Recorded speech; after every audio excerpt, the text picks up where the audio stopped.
Over the past 40 years, I have paddled in the Glades 7 or 8 times, always beginning in Flamingo, which is located on Florida Bay, and ending at Cape Sable, the furthest southern point in the U.S.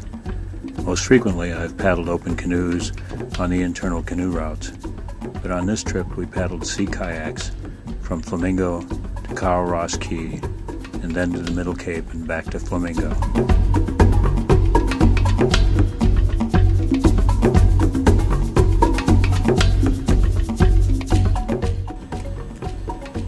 During the 19th century, the Everglades were known as one of the last untamed places in the U.S., and they became the home to many who could not deal with the increasingly urbanized and civilized rest of the country.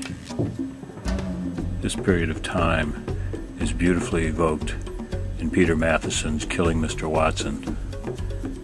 The reality, of course, was that by the turn of the century, the Glades were well on their way towards becoming the near environmental disaster that they are today.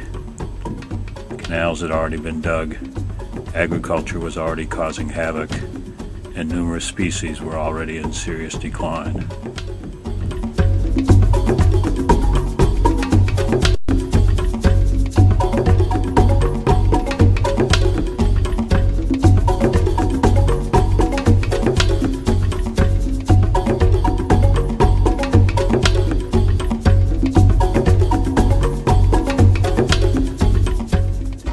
Over the years, numerous attempts have been made both to commercialize the Glades and to attempt to bring them back to former days of glory.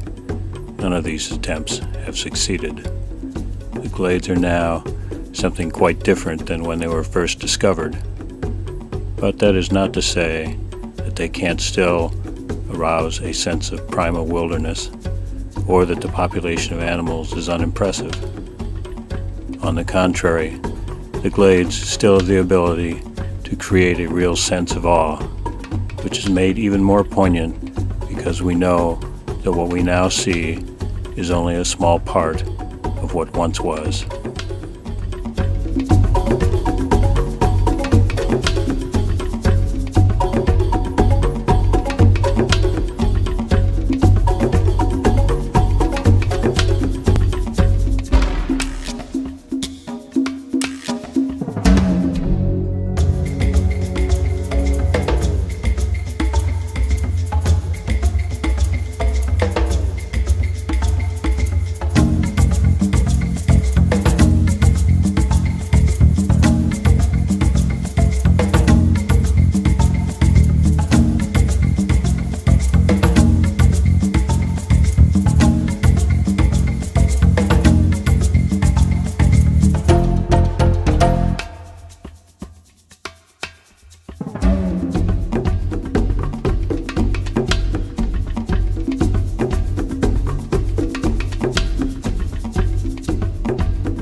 any paddler, the Glades represent one of the ultimate paddling experiences.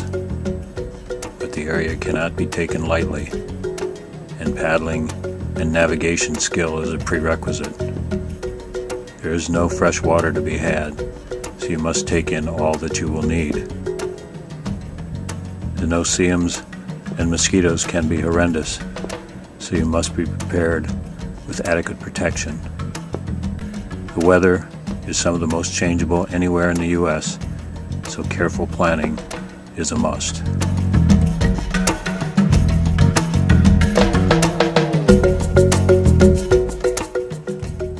The Everglades are one of the few places in the world where crocodiles and alligators live side by side.